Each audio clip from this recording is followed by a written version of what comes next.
T राजा हूं चाहे कोई सा भी राजा हूं, इनका बाजा बजना तय है, ये बात आप लिख लीजिए। तो इन जैसे बयानों के चलते एक देश में दंगा भड़कने का काम होता है, तो इनके ऊपर तो देशद्रोह प्लस राजद्रोह दो गुनों का मुकदमा होना चाहिए। आईपीसी की धारा 124A और 121 दोनों में मुकदमा दर्ज होना चाहिए। भारत में हिंदू भी एक साथ रहता है और मुसलमान भी एक साथ रहता है, सिख भी एक साथ रहता है और ईसाई भी एक साथ रहता है, लेकिन आज उस भारत देश की छवि को खराब करने का काम किया जा रहा है टी राजा जैसे लोगों के द्वारा, नूपुर शर्मा और नवीन जिंदल के द्वारा। इस प्रकार के विवादित बयान देने से भारत देश की छवि खराब होती है। टी राजा जिसका कोर्ट और न्यायालय बजाएगी बाजा, ठीक है ना, वो टी राजा का जो है अब की बार के चुनाव में टी राजा किसी कीमत पे जीत पाएंगे है नहीं, ठीक है। तो टी राजा जो है वो बौखला रहे हैं और उनकी बौखलाहट इस कदर बढ़ गई है क्योंकि आने वाले वक्त के अंदर कर्नाटक के अंदर चुनाव है, तमाम जगह के अंदर चुनाव है, गुजरात में भी चुनाव है, तो बीजेपी की बौखलाहट हर जगह बढ़ रही है। बाकी इस देश के मुसलमानों को और इस देश के हिंदुओं को ये बात समझनी चाहिए कि अगर कोई हिंदुओं के धर्म के बारे में बोलता है या मुसलमान के धर्म के बारे में बोलता है तो उसका उद्देश्य सिर्फ देश में दंगे भड़काना है और कुछ नहीं है। तो कानून क्या कर रही है सर? अदालत उन्हें बरी कर दे रही है, लगातार जो है वहाँ प्रदर्शन हो रहा है हैदराबाद में कि गिरफ्तार किया जाए। देखिए मैं आपको एक बात बता दूं, इससे पहले भी नूपुर शर्मा और नवीन जिंदल पे एक चीज मैं कहना चाहता हूं कि कुछ लोग ऐसे हैं जो इस देश के अंदर न्यायपालिका पे दबाव बनाते हैं। आप हो या कोई भी व्यक्ति हो आकर इस देश के अंदर न्यायपालिका के ऊपर आरोप लगाने लग जाता है, लेकिन आप न्यायपालिका की मजबूरी समझकर देखिए। इस देश के अंदर न्यायपालिका के ऊपर दबाव बनाया जाता है, उसको प्रेशराइज किया जाता है। इस देश में लोग खुलकर नहीं बोलते, लेकिन कहीं ना कहीं इस देश के अंदर जो इस देश की जो जुडिशरी है उस पर भी कहीं ना कहीं दबाव है, कहीं ना कहीं कोई ना कोई प्रेशर है, जिस कारण इस देश की जुडिशरी आज खुलकर किसी फैसले पर नहीं बोल पाती। कानूनी खुल के फैसला नहीं कर पाएगी तो फिर जनता में क्या विश्वास रहेगा? एक बात मैं आपको बता दूं, सुन लीजिए, जो इस देश के अंदर आज भी कुछ ऐसे जज हैं जो अपनी जान की परवाह ना करते हुए आज भी बहुत सारे ऐसे फैसले लेते हैं जो फैसले इस देश के लिए बेहद जरूरी हैं। आपने देखा जब बिल्किस बानो के साथ में बलात्कार जैसी घटना होती है तो उसमें जो जज हैं वो 14 साल की सजा सुनाते हैं, लेकिन उसके बाद जब उनके अपराधियों को रिहाई मिल जाती है तो वही जज ये भी बोलते हैं कि देश के कानून को क्या हो गया। ऐसे लोगों के साथ क्या करना चाहिए? मोहित शर्मा जो इस तरीके से विवादित बयान देते हैं, एक तरफ तो मोहम्मद साहब का अपमान करते हैं, दूसरी तरफ ये भी कहता है कि गुस्ताख रसूल की सजा सरतन से जुदा। तो क्या देश में अब यही सब चलेगा? देखिए सबसे पहली बात तो मैं आपको एक बात बता दूं, एक पत्रकार हैं आप और आपको इन जैसे लोग जो सर तन वाली बात कहते हैं, मैं इस बात को पूरा भी नहीं करूंगा क्योंकि मैं भारत देश में रहता हूं। मैं कोई सऊदी अरबिया या दुबई में नहीं रहता कि जहां पर सर काटने का प्रावधान होगा, ये सब प्रावधान होगा। मैं भारत देश में रहता हूं और भारत देश के संविधान में भरोसा रखता हूं और इस देश का मुसलमान भी भारतीय संविधान में भरोसा रखता है और इस देश का मुसलमान यही आशा लगाता है भारतीय संविधान से कि भारतीय संविधान जो सभी को समानता का अधिकार देता है, वही समानता का अधिकार देते हुए अगर कोई हमारे धर्म के ऊपर, क्योंकि भारत एक धर्मनिरपेक्ष देश है और यहाँ पर सभी को अपने जाति, धर्म और मजहब को मानने की आज़ादी है, सभी को अपने धर्म को चुनने की आज़ादी है, कोई किसी भी धर्म को चुन सकता है। लेकिन अगर कोई व्यक्ति किसी धर्म का अपमान करता है या उसकी धार्मिक भावना को आहत पहुंचाता है तो इसके लिए भी देश के जो कॉन्स्टिट्यूशन है और देश के जो डेमोक्रेसी है, लोकतंत्र है, उसमें इसके लिए प्रावधान किया गया सजा का। कानून के छात्र हैं, क्या लगता है किस तरह की सजा की मांग करेंगे? देखिए मैं आपको एक बात बता दूं, भारत देश की जुडिशरी में जो है वो किसी से उसका धर्म को लेकर किसी भी प्रकार की विवादित टिप्पणी करना जिससे देश को, समाज को किसी भी प्रकार का खतरा है, ये एक राज्य के अंदर जो है वो दंगा भी भड़कवा सकते हैं, इसलिए इनके ऊपर राजद्रोह का भी मुकदमा दर्ज हो सकता है अगर सरकार चाहे तो। हुई नहीं मोनिश जी, कानून के छात्र हैं आप, तो इसकी कैसे लग रहा है? वो तो कह रहे हैं कि पार्ट 2 भी आने वाला है, जो विवादित वीडियो उन्होंने डाला है, आप कहा कि पार्ट 2 भी आएगा। देखिए जो है उनको रिहाई दे देती है। मैं आपको एक बात बताता हूँ, पार्ट 2 आए चाहे नहीं आए, लेकिन ये बात ध्यान रखिएगा, इस देश का लोकतंत्र बहुत मजबूत है।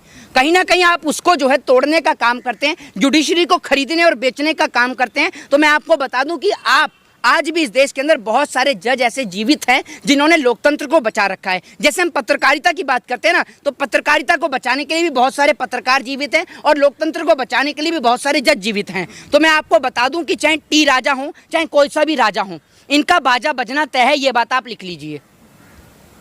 अच्छा मोहित शर्मा, आपने कहा कि मुसलमान जो है क्या नाम है संविधान में आस्था रखते हैं, अगर संविधान में आस्था रखते तो क्या यही सब नारे लगाते? मैं आपसे कहता रहा हूँ, सुनिए, मैं आपसे यही बात तो कह रहा हूँ कि जो भारत देश में रहकर अगर इस प्रकार की विवादित बयान देता है, क्योंकि मैं आपको एक बात बता दूं कि नूपुर शर्मा के बयान के चलते एक व्यक्ति ने अपनी जान को खोया था जिसका नाम था कन्हैया लाल।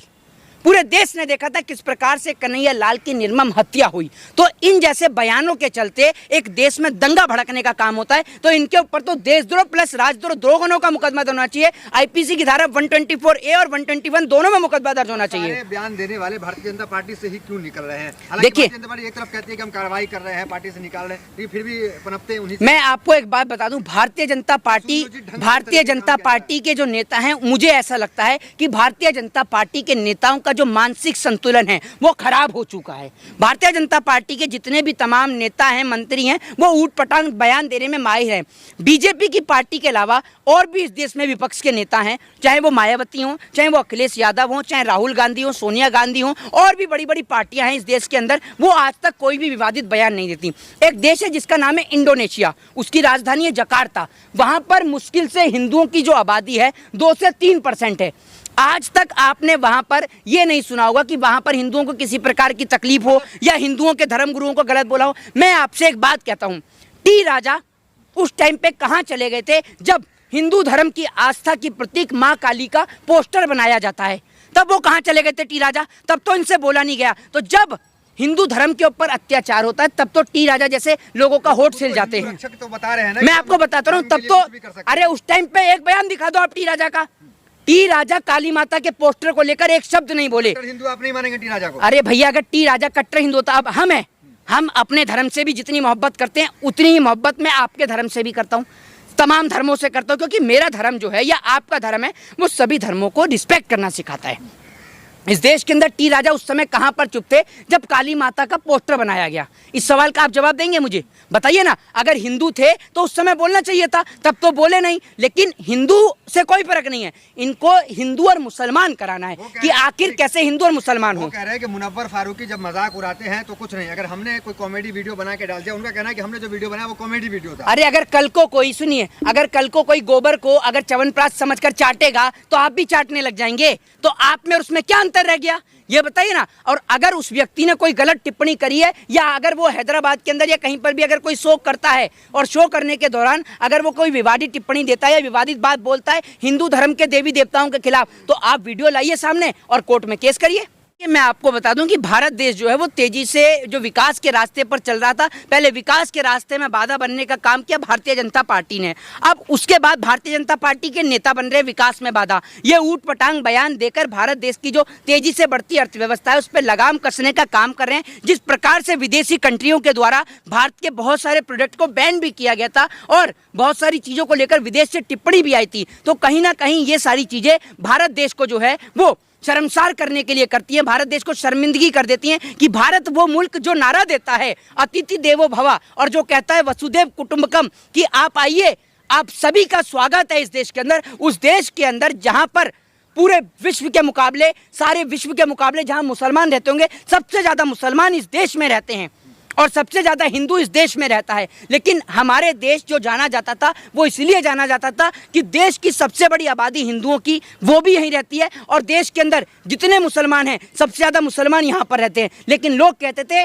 अगर मिसाल दी जाती थी तो वो भारत की दी जाती थी कि अगर प्रेम देखना है, एकता देखनी है और भाईचारा देखना है तो चले जाइए कभी भारत घूमने के लिए। भारत में हिंदू भी एक साथ रहता है और मुसलमान भी एक साथ रहता है, सिख भी एक साथ रहता है और ईसाई भी एक साथ रहता है। लेकिन आज उस भारत देश की छवि को खराब करने का काम किया जा रहा है टी राजा जैसे लोगों के द्वारा, नूपुर शर्मा और नवीन जिंदल के द्वारा। इस प्रकार के विवादित बयान देने से भारत देश की छवि खराब होती है। कई संगठन और कई नेता जो हैं वो टी राजा के साथ खड़े हैं, क्या कहेंगे ऐसे लोगों को जो टी राजा के समर्थन में? देखिए, मैं आपको बता दूं, वो लोगों का काम सिर्फ पॉपुलैरिटी बटोरने का है। वो ऐसे लोग हैं जो बिल्किस बानो के बलात्कारियों को स्वागत फूल की माला पहनाकर करते हैं। जब वो एक बलात्कारी के गले में माला पहना सकते हैं तो आप सोचिए विवादित जो टिप्पणी देते हैं उनके गले में तो फूल की माला डाल ही सकते हैं। और आपने देखा भी किस प्रकार से टी राजा का स्वागत भी हुआ।